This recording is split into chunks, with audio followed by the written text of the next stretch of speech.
ಮಕ್ಕಳಾಟ ಆಡುವ ವಯಸ್ಸಿನಲ್ಲಿ ಈ ಚಕ್ರವ್ಯೂಹವನ್ನೇ ಬೀರಿಸಲು ಬಂದಿದ್ದೀಯಲ್ಲ.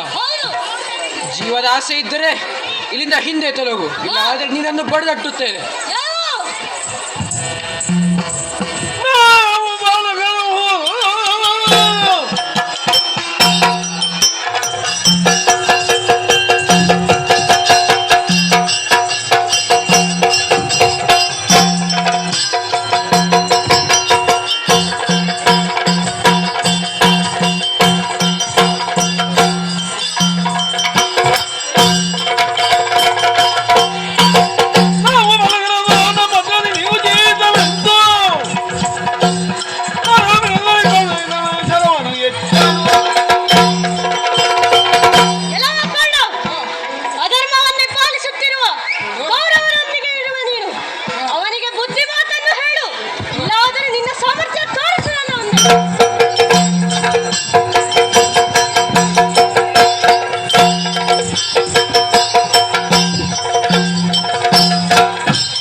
ಸೋತೆವು.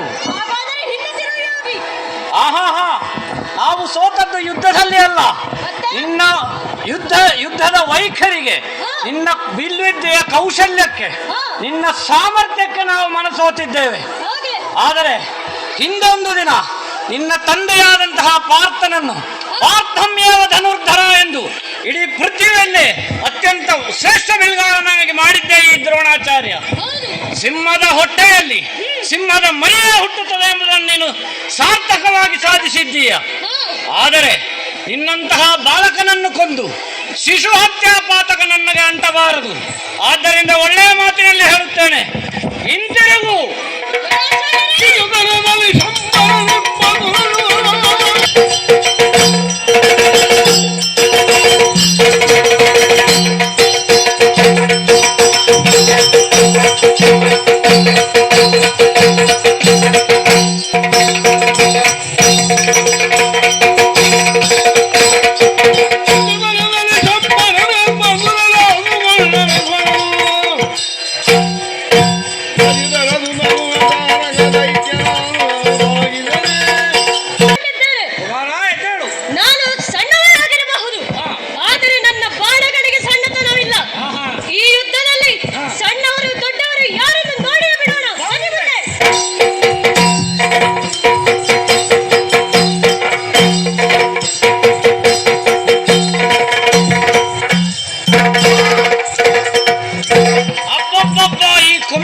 ಸಾಮರ್ಥ್ಯವನ್ನು ಮೆಚ್ಚಲೇಬೇಕು.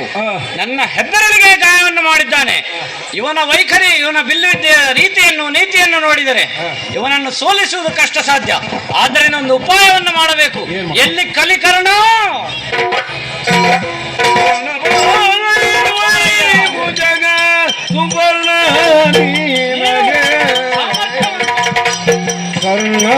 ಶೌರ್ಯವಂತನಾದಂತಹ ಷಡ್ರಥರಲ್ಲಿ ಒಬ್ಬ.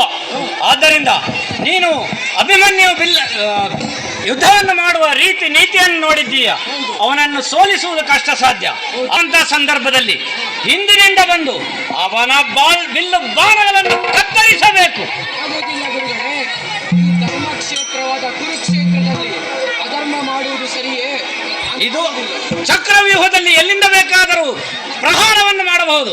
ಆದ್ದರಿಂದ ಸೇನಾಧಿಪತಿಯಾದಂತಹ ನಾನು ದ್ರೋಣಾಚಾರ್ಯ ಆಜ್ಞೆಯನ್ನಿಟ್ಟಿದ್ದೇನೆ, ನೀನು ಮಾಡತಕ್ಕದ್ದು. ಗುರುಗಳೇ ಆಗುವುದಿಲ್ಲ, ನಾನು ಮಾಡುವುದಿಲ್ಲ. ಮಾಡಲೇಬೇಕು, ಇದು ನನ್ನ ಆಜ್ಞೆ. ಸರಿ ಗುರುಗಳೇ, ಅಪ್ಪಣೆಯಂತೆ ಆಗಲಿ.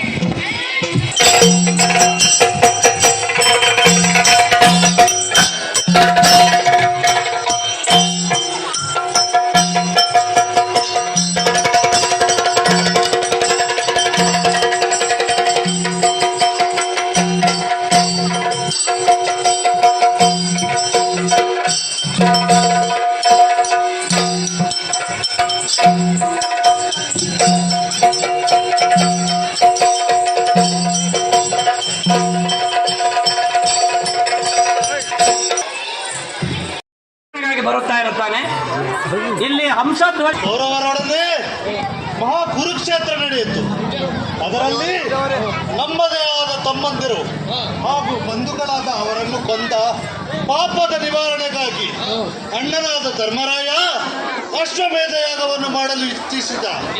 ಮುಂದೆ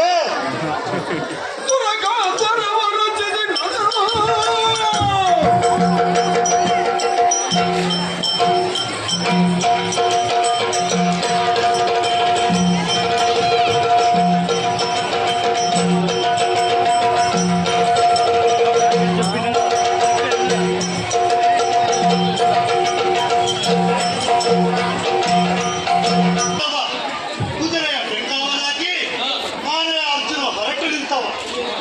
ಹಾಗೆ ನಮ್ಮ ಕುದುರೆಯನ್ನು ಕಟ್ಟಿದ ಅರಸರನ್ನೆಲ್ಲ ಸೋಲಿಸಿ ಚಕ್ರಪಾಣಿಕೆಯನ್ನು ಸಂಗ್ರಹಿಸಿ ಮುಂದುವರಿಯುತ್ತಾ ಬರುತ್ತಂತೆ ನಮ್ಮ ಹಯ ಈ ಚಂಪಕ ಬಂದು